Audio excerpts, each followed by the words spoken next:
add myself to the stage. Look at this. I'm a little rusty, but I'm getting back into it. So yeah, I did a show on Wednesday, just talking about a few things and getting back into it. It was kind of nice to break the rust off.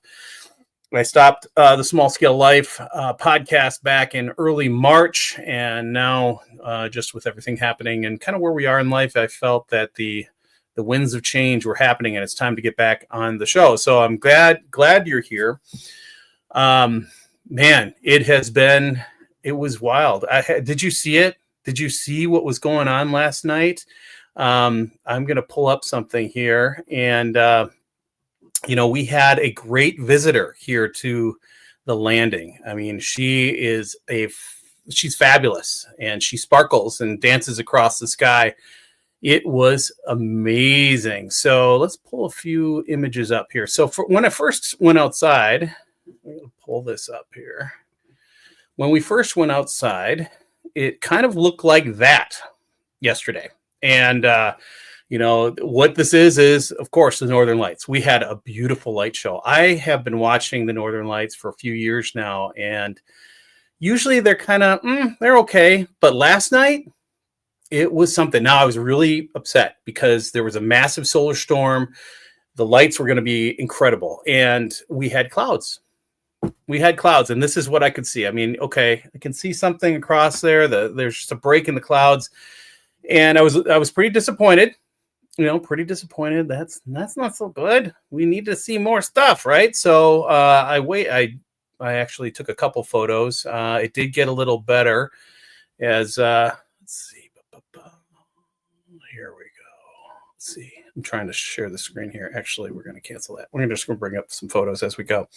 So that was kind of where we started. And then I noticed up by our shed on what I call Oriole Hill, I noticed that there was some different colors up there. There were some more breaks in the cloud. And this is what it started looking like up there. You could see the reds and the greens. They were pushing through the clouds. And I was like, whoa, this is awesome.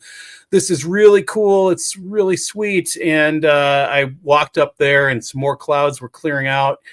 And it kind of broke through and looked more like this. So I really thought this was awesome because you got the reds and the greens and some oranges in there. And it almost looked like leaves on this tree, which was super cool. And I thought, oh, this is awesome.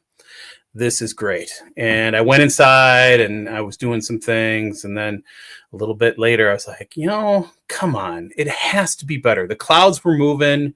It has to be getting better. And sure enough, I went back out there, and it started to do this. Pretty crazy. I mean, this is awesome. This is looking straight east. The Northern Lights were in Orion's belt. So Orion's belt is right here. This constellation Orion was right there. And it's just the cascading greens and yellows and oranges and reds. I mean, it was, wow, that is so cool. And this red streak just started in a little bit just down by those trees. And eventually it got bigger and bigger and bigger and bigger. And I thought I'd moved. And here's the progression. This is a little better. I mean, just a magnificent, same area. That red streak is getting even better. And I knew Jules had gone to bed, and I didn't want to wake her up. But it got to the point where I had to wake her up because it was so vibrant. So awesome. I'm just, where did I shove those pictures? Did I lose those pictures? No, I think I did. What? I mean, it was stunning. It was stunning. It was amazing. Oh my gosh. My photos got blown up. How is this possible? Oh no. But it was amazing. It was amazing. And I'll put a video together. I actually took some video. It was that bright where I could get some video of the red in the sky. And actually what I can do is I'll go to a different spot and actually share the screen. But it was magnificent. I mean, I have never, in all my days, I've seen different Northern Lights, and I've never seen anything like that before. So let me just change something here. I hate to do this, but this is what we're going to do. This is what we have to do today. Oh yeah, right here. I mean, I'm gonna share the screen with y'all. Share the screen. And if you're here, make sure you check in, okay? Say hello. It's always great to see you. So this is what I woke Jules up for. I mean, this is on her Facebook feed, but oh my Lanta. Let's get back here. Oh, we'll start with the tree. I mean, it just blew, the whole sky blew up. It blew up in greens, it blew up in reds. I mean, this is looking to the north now, and you can just see that strong band of green, and that red band had just exploded in the sky, and just amazing. Again, here's Orion's belt. Here's Orion. And you have Joseph in the Technicolor Dreamcoat, right? That's nothing compared to this. I mean, this was amazing. And it just kept going and getting better and better and better. I mean, just amazing. And there's so many photos. I mean, these are her photos. I have a lot on my phone, and I was trying to pull them off, and my phone crashed. But yeah, so this was like right over our heads, right over our house is this like gateway up to the heavens, right? Gateway up to where the gods are. It was amazing, and it just is like this explosion of colors, and it's so beautiful. The whole sky was on fire. This is off our deck looking to the east again, where that streak had started. So it was something, it was something amazing. And to see the yellows in there, I mean, I'd never seen the yellows in the aurora, the northern lights before, but man, it was there. Every color, just so cool. So this is all kind of connected to change, right? I mean, this was a massive solar storm. This was a massive change, and probably the biggest storm in 20 to 30 years, they were saying. So quite stunning, and it just makes you think and appreciate that there are things bigger and more powerful than us, for sure, and that it can change everything in the whole sky. So in fact, just literally got a notice, probably can't read that. Oop, talk on it. So Northern Lights are tooling up again. And tonight, we're going to try to keep this podcast tight, because tonight the storms are even going to be greater. It could be bigger and more vibrant than last night. So that's the Aurora app. Download it. It's free. It tracks all the Northern Light activities. And that's how I've been able to see it. And I'm just looking back at this year. It's been a lot of solar activity. And not to belabor the point, but we've had Northern Lights here where we live. We had it in September. We had it actually March, and we had it a couple times in September. We had it a couple times in early November too, on the 5th of November. And just to give you a flavor of the difference, I'll share this file with you. So this was from back in earlier November. Still cool. I mean, you can still the greens and the reds. I mean, sometimes you don't get right. Sometimes you don't get that. In fact, a lot of times you don't.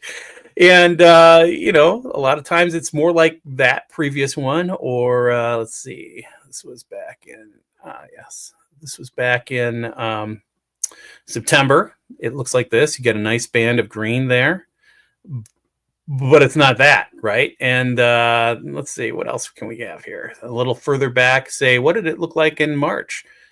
Yeah, it was just it was different. We had some columning going on. And yeah, you can see there's some bands of red and some greens there. So yeah, we've been enjoying the Northern Lights, and it's a lot different than where we were in the Driftless a couple of years ago. That was really one of the first places I saw the Northern Lights was back there, and we had a great show. It was a great bunch of lights. Nope, not that one. I'm just going to take you back to here we go. I mean, it was pretty good though. When we were down in Maiden Rock, which is an hour away from here, and it was just something like this. So it was a really good night then as well. This was back at our little farm in Maiden Rock, and that's part of this discussion here. Part of this discussion here is bringing this back together. Here is letting go and you know. Our little farm, that was a dream of mine, not of Jules. You know, I mean, she was along for the ride. She thought it was going to be really cool. We thought it was going to be a lot different than it was. And I had a chance to go down to the little farm this week and you know, go and get into the Driftless again. And man, that area just speaks to me. You know, something about the old soil, the old dirt. It's just magic down there. And, you know, I can't believe I lived in it for a couple of years. You were right on the Mississippi with these massive bluffs and the coulees, the valleys, the rivers there. The trees are just fabulous. You just feel the energy there, you know. This was down in Bay City, Minnesota or Wisconsin, sorry, and just these old bur oaks right there on the shore and on our property too. You know, it was a place that I really connected to, and you know, that wasn't the place for us. We had to move on. As Julie once said, she was slowly losing her shit there, and we'll get back to why that's important for other parts of the story too. But even as beautiful it was, the little farm wasn't quite what we needed, wasn't what we thought. We had built. I had built this up in my mind that this place was going to be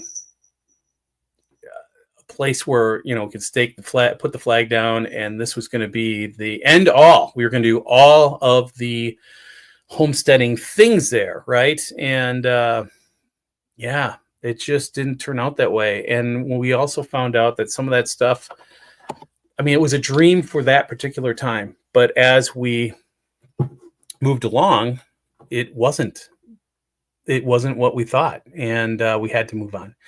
A lot of other things happened. You know, here, I'll give you a flavor of the little farm. So this was back in 2023. We were we had 10 acres. We had a nice little farm with 10 acres. Of course, none of it was level. I mean, not only the house, but the property wasn't level either. We were kind of on a slope down into a gully. We had some outbuildings. We had a chicken coop, which was very cool. It's kind of what we wanted. But we had this little blue barn, which was kind of the centerpiece. But Jules made a good point about the centerpiece. About this blue barn is it looks really cute and it made for awesome pictures. I mean, I had so many good pictures there, but it was just a shell, right? The inside was empty. There was nothing in there. There was Icelandic sheep in there, and they're the previous owner. And then when we got it, there was nothing except it stored some gear and equipment and a four-wheeler. It really didn't have anything to it. And yes, the land is beautiful. And yes, connected to it. And yes, we cleared a lot of vegetation. We cleared a lot of weeds. We did a lot of work on the landscaping. But the house, this little farmhouse, was never going to be what we needed it to be.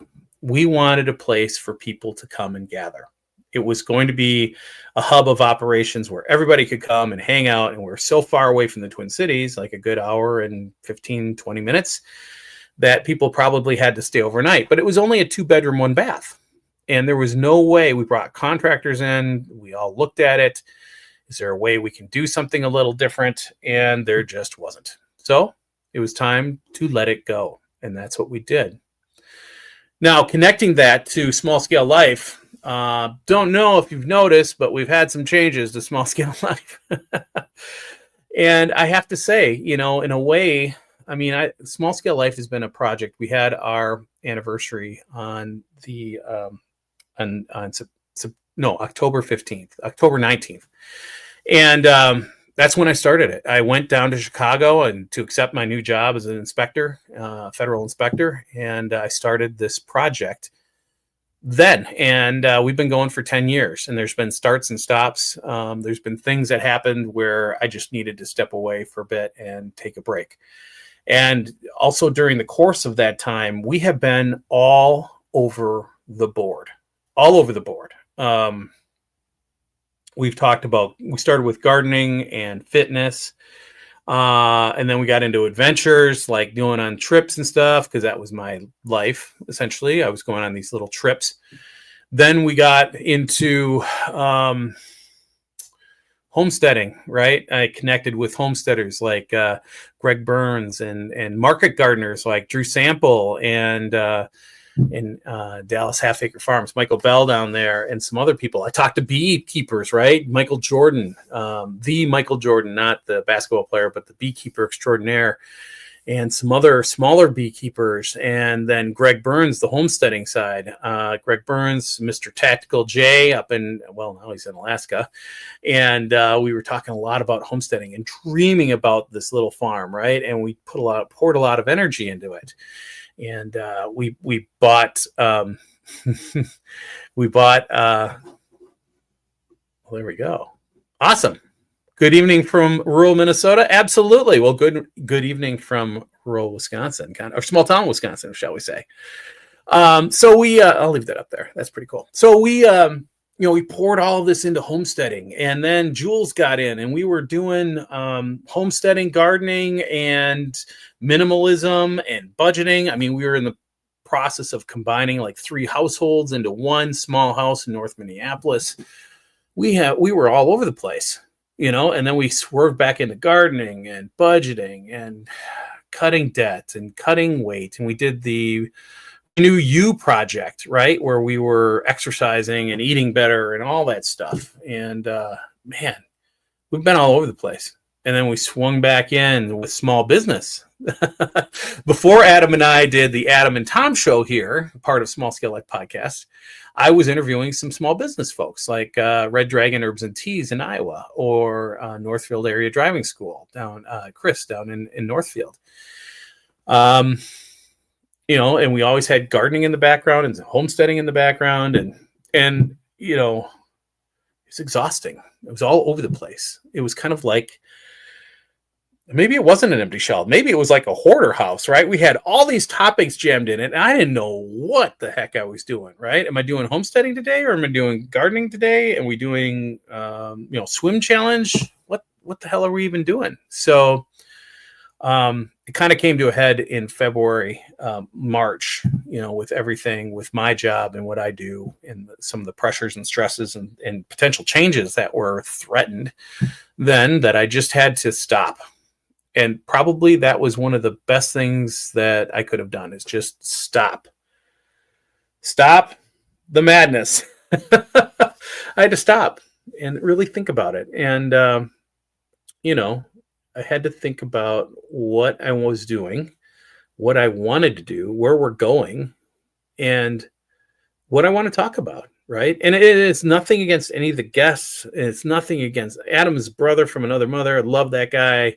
Can't wait to have him back on the show. He is just going a mile a minute and doing some really cool stuff at Modern Frontier Farms and his farm store and the Dousman Winter Farmers Market. I mean, dang it, I wish I lived close to him. We would be like a force to be reckoned with. But I just had to stop. I just had to stop and think about it. And I said this on Saturday, and I'll say it again. I really didn't think that I was going to do another podcast. I didn't think I was going to do another show with Small Scale Life. I thought it was dead. I thought it was done. And I just needed to retool. So fast forward, and there's been a lot of things happening. The other thing that I started was a small business, right? Because why not? Let's do that, right? And I was just going to bring that up here, but I started a small business, and that's been a real learning experience. So all the things that Adam and I were talking about on the show, suddenly I'm going to have to deal with that. I'm going to have to learn some of that stuff, right? Let's see. I want to go to my place. Let's see. Just going to pull it up here. So I learned a few things along the way. Learned how to make interesting things out of birdseed. So let me share this with you. We'll get back to small scale life in a minute, but we'll bring up this guy.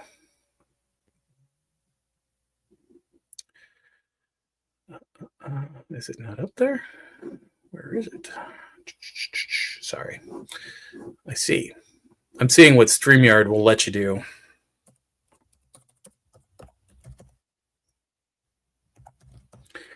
I'm just pulling up the website here for all of you following along on the podcast. So we have a website, right? We have products. So Tommy Cakes Birdseed LLC, Tommy Cakes Seed LLC is the actual name of it. This is my project that I was working on. Started it in November, December, and just, you know, part of our story is I started watching the birds and feeding the birds. So even at the little farm, you just started feeding the birds. And there was I built a bird feeder. We had Oriole feeders, we had jelly feeders and hummingbird feeders. And I just really liked feeding the birds. And after our son Danny died, sometimes all we could do was sit on the back deck and watch the birds and watch them eat and interact with each other and kind of laugh at the hummingbirds fighting with each other and flying right by our faces. There was one hummingbird. My brother was, I don't know, this was after the funeral. He was there and pontificating about Facebook and people he hadn't seen for years and they wanted to be his friend and blah, blah, blah, blah, blah. And this little hummingbird's coming closer and closer and closer. I'm sitting there just watching this, and he's got his back to the feeders, but this hummingbird is coming closer and closer and closer, and just zip, gets him right in the butt. Like thought it was. I mean, he's wearing jeans, but thought this thing was a big flower or something, and got him in the butt. And I just was laughing, and it just kind of changed that whole story and the bad energy he was putting out. And maybe I always said, I think that was Danny just saying, "Hey, Uncle Andy, cool it, just relax, man." And it was just ever since then. It's like ever since the farm, it's been, you know, feed the birds. Let's feed the birds, and I dove into it hard here. I created a business doing it, right? So this is my little business, Tommy Cakes Birdseed, and I make suet and seed cakes. So these are the ones on the right here in the foreground. That is a suet cake, and the one in the background, that's a seed cake. And you know, I make seed cylinders, and there again, suet on the right, seed cake on the left, and just make it out of really good ingredients, great stuff that the birds just love. And oh yeah, the donut stackers, those are great. I'll show you what those look like in a second. And then set up a shop. And that's kind of what I've been doing. I mean, for years I was thinking about you know, what product do I what's the small business? What am I going to do? And then here we are, created a small business, right?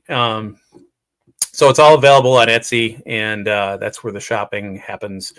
I'll show you what that looks like. We're running a 25% sale right now, too. So if you want some really good birdseed, really good seed creations, let me know. I can hook you up. I just sent out a package to Illinois. That's my first customer in Illinois. And I sent a package to Minnesota, Edina, Minnesota. So really thankful about that. Got another package going down to Georgia, and I'm super happy to send that on its way. And I've got another order of donut stackers heading to Minneapolis. So there's different products here, variations on a theme. And you might be saying, well, what the heck is a donut stacker? Well, this is a donut stacker right here. I think it'll come out. And it's not, it's still frozen. Anyway, it's a round seed cake, a small seed cylinder, and I can put it on a special cylinder, a special bird feeder, and it's like a bundt cake or a donut. Think of a donut, right? Everybody loves donuts, including your birds. Your birdies love them too. So That's what that is. The metal comes off and everything. So that's just a mold that I use. So that's a donut stacker, and the birds love these things. Now, seed cakes, suet cakes. I'm doing suet cakes because it's getting colder and the birds need those healthy fats and the really good quality bird seed. There's no fillers in here. None of that sorghum or millet. Ugh, they don't like the millet. They just let it all fall on the ground and it creates weeds. We don't use that here. We use really good products. But then we have the suet cakes. This one actually, I don't know if you can see it, but it does say Tommy cake. It's a 4x4, fits in suet feeders. It's really good stuff. Peanut butter lard, black oil sunflower seeds, some oats, cranberries, raisins. I mean, peanuts, crushed peanuts, unsalted peanuts. The birds line up for these, and they love them. I've had three downy woodpeckers this summer, all lined up for this. One on the ground, 2 in the feeder, and they were just like, yes. Northern flickers, pileated woodpeckers, red-bellied woodpeckers, chickadees, warblers in the spring. All kinds of birds love this stuff, and it's been so much fun. It's a neat way to connect with people, right? It's another different way to connect. And, I talked a lot for 10 years. I've been talking about building community as I migrated from, moved 6 times in 5 years, right? It's a way to connect with people in a different way. This is a product that you're putting your life into, you're putting your expertise into, you've done the research, and you're working hard. And it's just another way to give to people and let them enjoy the same things that I have been enjoying. So, yes, Tommy Cakes. Good stuff. The name Tommy Cakes, I have to thank Greg Burns and Danielle Freeman for that. For Tommy Cakes, because they used to call me Tommy Cakes. And so I decided, you know what? Let's own that. I've done a couple shows with the Tommy Cakes character. Bada boom, bada bing, it's delicious. So I had to create a business because that's just how we roll here. So, yeah, good times. So there has been a lot of transition going on, kind of back to the small scale life. What I've decided to do is to really stop doing so many things and really kind of focus in on what I like to do. And so, homesteading is still a thing. We're doing it. We're kind of doing it by default, right? Because we have a little property here, dealing with firewood, shoreline stuff. Gardening is huge still. The wellness thing, I have found, I'm a different person than I was even 9 months ago, right? And I've had epiphanies and done a lot of soul searching and dropped some old habits and dropped some, weight and dropped some, some political positions and just changed. And this is going to be kind of the way forward where we're going to be slowing down a bit, right? Growing food. We're going to be growing flowers. We've got some great comfrey growing on the shoreline. Great comfrey is a homesteader's best friend. I don't have animals, but I have comfrey, and those roots go down so deep into the soil. And it was really funny because I had this comfrey growing on our shoreline, and it was just kind of sputtering along, just kind of getting its feet wet, so to speak, right? But the roots finally touched down to where the water table is, and bam, 11 plants just went crazy. And I got flowers. We had hummingbirds in them. That is exactly what we needed. And it's going to help control the weeds. It's also going to help bring in pollinators. It's also going to help animals that might have some digestive issues or some issues. They can eat the comfrey. It's not going to hurt them, and they're going to heal up. It's an amazing plant. And we've got that on our shoreline. We've got rhubarb,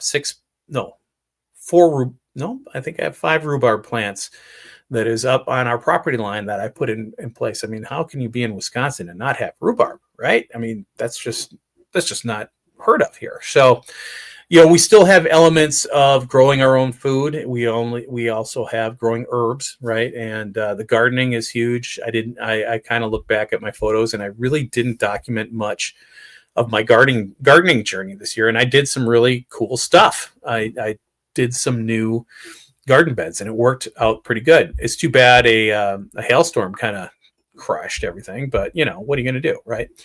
So So other changes that we're doing, you'll notice I have a new logo. If you're new here, you won't notice because you didn't see it. But for 10 years, I had a different logo. It was just Small Scale Life, and it was in green and white and with a green border. And, I wanted something different. The river, the plants, the animals, right? The birds, and connect all that. So what's kind of cool is that I've got logos for each season, and we're really going to try to align with the seasons, our eating, the stuff we're doing, the logos. It's all going to be connected, right? So super cool. I'm super excited about that.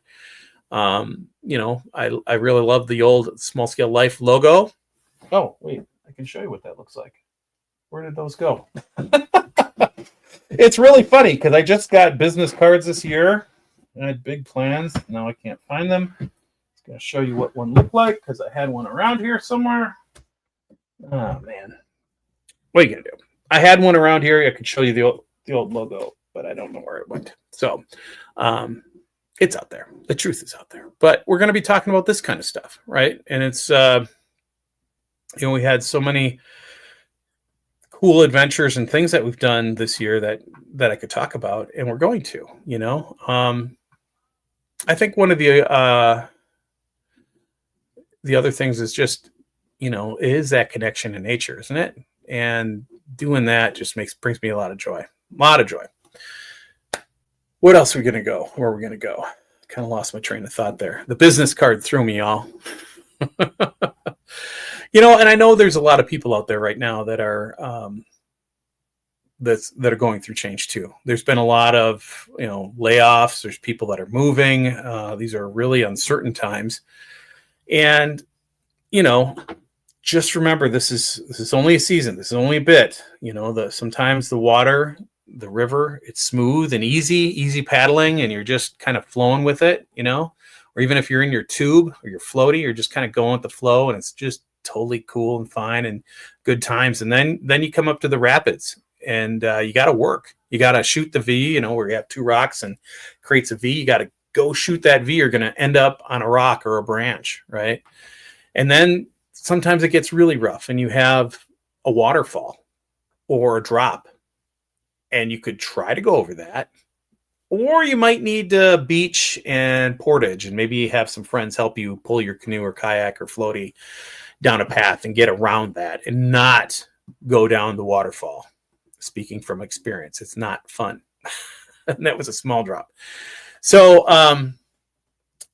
that's kind of the way life is. And we've got to learn how to go with the flow. Sometimes it's easy, sometimes not so much. And right now, I think us as a nation, we're going through some not so much fun times right now. I know I have, just with what's happening, and I've got one eye on what's happening in Washington D.C. today, or tonight and this week, and just hoping that things kind of change, things move forward, right? So that's kind of what it's all about too.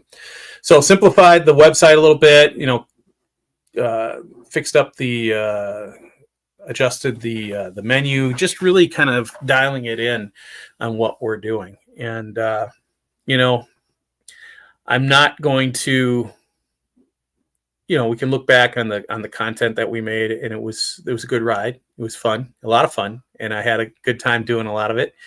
And nothing is wasted. There's over 250 Small Scale Life podcast episodes of the Small Scale Life podcast. There's a lot of lessons learned, a lot of things that we've done, a lot of experiments we've tried, documented there. And they're all out there. They're on the YouTube channel. They're on your favorite podcast app, Spotify, Apple, iTunes, whatever. You can catch up with all 250 episodes. And I know there's some farmers, right? The back 80. I see y'all. Oh, my light just went out. I see y'all out there, and I know you're listening. So it's good stuff. I'm glad you're listening out there as you work on your farms. you know, I think, nothing is wasted, even in our garden, right? We're taking out the old plants. We're taking them some to other places because we don't want to mix that in our compost. But the good plants and the leaves and grass, we're composting that in, and all those lessons that we've learned along the way, they're going to be used some way, somehow. And it's amazing how things kind of come back around. So, it's just going to be a slow and steady path forward for us. We're going to take that slow, steady path back to where we were. Because I know my listenership, my followers, I mean, there's a lot of people that don't know I'm even doing this again. So we're just going to start. So, the other thing I would tell you is something that we've learned from one of our guests, Mariah, the energy healer. She was intuitive energy healer. She was here, and we've done different events with her. And one thing we need to do is really slow down and think about what we're doing, reflect on where we've been, take a walk and just ask yourself, what are you doing? What are you holding on to that no longer serves us? And I was there. I was like, small scale life is done. I'm just done. And it's no longer serving me. But take a walk and think about it, or just take some time by some running water and think about what are you holding on to that no longer serves you. And then you're going to go through a little release ceremony where you write it down. Take a piece of paper, write those things down. You're going to be kind of just draining those things onto that piece of paper. And then you're going to let it go. So typically it's a burning ceremony where you burn the note, burn the thing. You could compost it, or you can drop it in the river. Dropping it in the river is a really powerful thing because that moving water, there's some energy there, and man, that just burning it or putting it in the river, there's some real powerful energies when you do that. Speaking from experience, usually I burn it, to be honest with you. I don't usually compost it because I just want it to burn it. Just like, let's get rid of this. The other thing you can do at the same time is maybe on the other side or another piece of paper, write the stuff down that you want to manifest.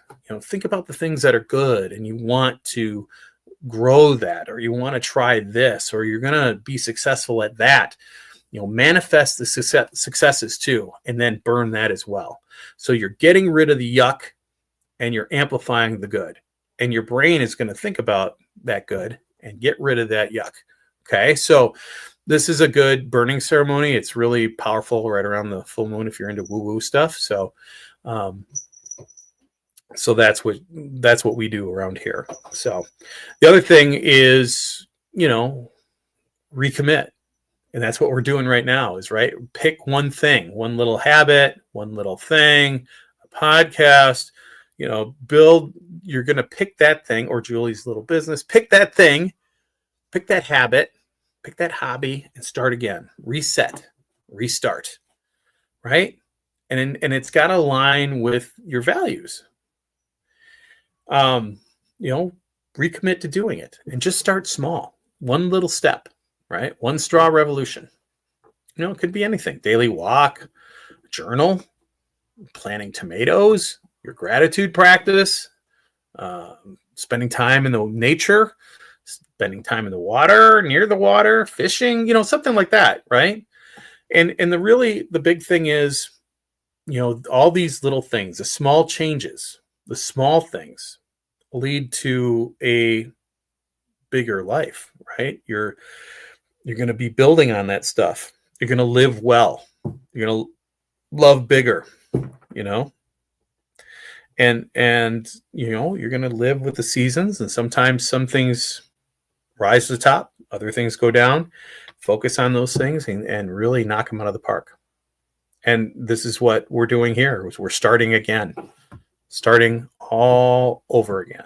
So, a lot of woo-woo in this show for sure. Going forward, I'm going to add to the site. I've got to add Saturday's show. I've got to add this show.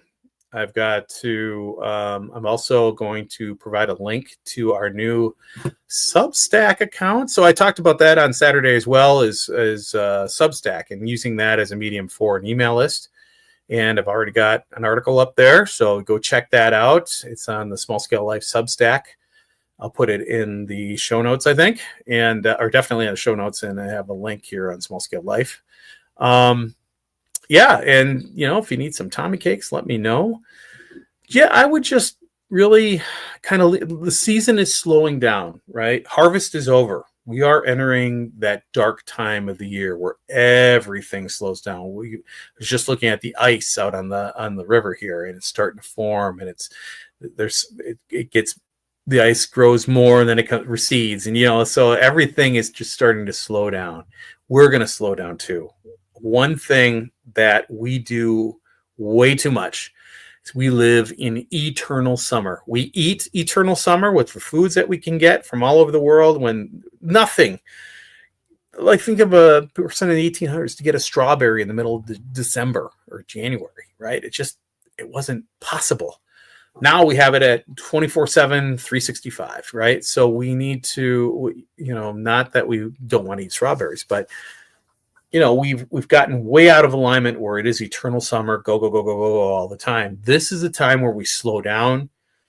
We do more studying, more reading, time by the fire, time with our family and friends.